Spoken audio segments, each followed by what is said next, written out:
Police पर फिर एक बार सियासी असर और रसूख में काम करने का इल्जाम लगाया जा रहा है। मामला भाग्यनगर पुलिस स्टेशन का है, जहां एक सियासी लीडर के बीवी की खुदकुशी का मामला पेश आया। खातून के गरीब रिश्तेदारों ने इस मामले में पुलिस पर काहली और सियासी दबाव में काम करने का इल्जाम लगाया है। पीर बुरहान नगर के रहने वाले राष्ट्रवादी पार्टी की लीडर सरफराज की अहलिया अपने घर में मुर्दा पाई गई थी। सरफराज के ससुराली रिश्तेदार सरफराज और उनके अहले खाना को इस मौत का जिम्मेदार करार दे रहे हैं।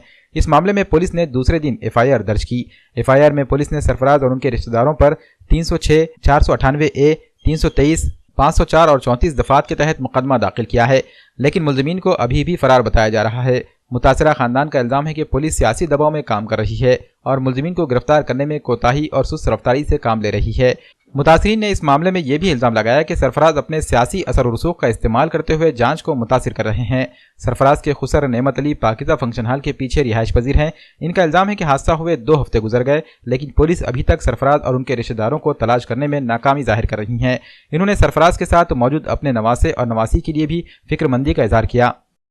जब पुलिस में उन्हें हमने जाके रिपोर्ट लिखा है, पुलिस वाले काम कर रहे हैं, मगर ज़रा जैसा अपने दिलो जहाँ से करना, जैसा अपने बाल बच्चों का सरकार करना, वैसा नहीं कर रहे।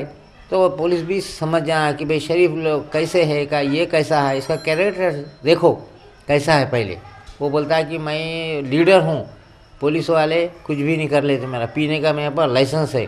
भाई हमको क्या 4-6 महीने उन्हें शादी में अच्छा रखा हुआ, बाद में हरामजादे ने हमको इतना परेशान कर दिया कि हम कुछ भी नहीं कर सकते। ना हम गुंडे हैं, ना हमको कुछ पढ़ना लिखना आता।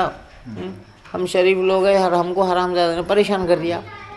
उसको जल्दी से जल्दी पकड़ो, हमारी बच्ची को इंसाफ दो जल्दी पकड़ के।